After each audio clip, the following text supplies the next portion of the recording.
if in fact Brad Stevens is correct in that we will see Gordon Hayward at some point, we know he's been ruled out for game 1 with that ankle injury, but he's back in the bubble. He's working out, he's practicing, he's getting closer. Who knows? Maybe game 2 on Thursday. We take these things day by day.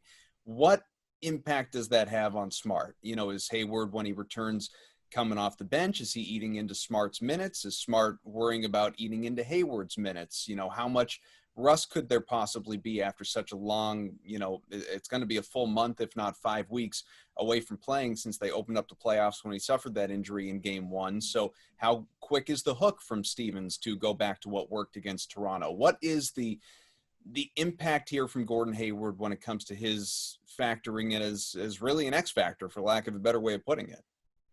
I think you cannot know the answer to that right now. It's hard to figure out, you know, how is he going to come back? How they're going to use him? I'm not sure.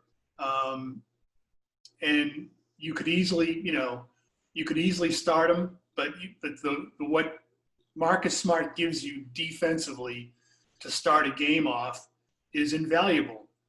Then again, you look at the Celtics, Marcus Smart is in the starting lineup after halftime, and how terrible have the Celtics been to start the third quarter.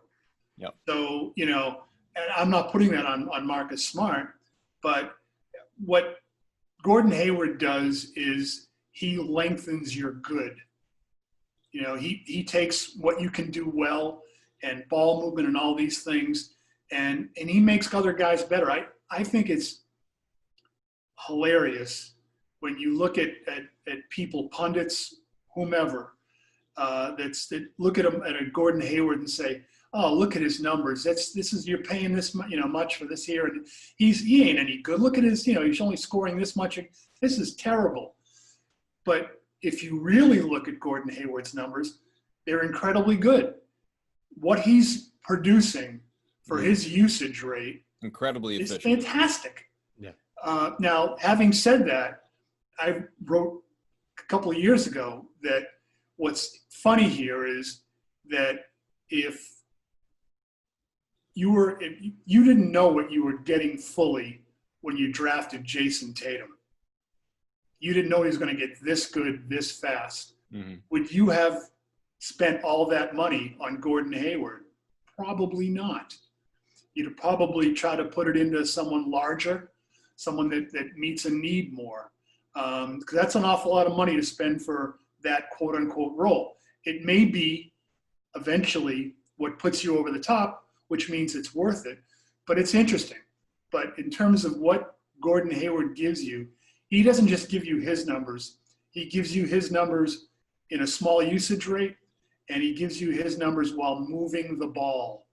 And so if you look at what other guys are able to do, and Gordon Hayward has a piece of that as well. It's like the wait staff tipping the busboys at the end of the night. You got to save a little something for Gordon. Put a little something in his bag as you walk by his locker. I need you to write a book of just like idioms and sayings you've used for this entire podcast, because there's like 4 or 5 different lines you've dropped that are just absolutely brilliant. Like that last one is really great because, again, anybody that, outside looking at Gordon Hayward's numbers are not really that impressive. But I'm pretty sure, like, didn't Danny go on 98.5 and was like, if you actually look at the numbers, Gordon Hayward is the most like efficient player of the NBA with his usage rate, maybe in NBA history. I know it was of this year, but it was. I don't pay attention to anything Ainge says. Well, yeah, right. But this is the weird crap that goes through my head all the time. So that right, shows you how scary it is to be like stuck with me.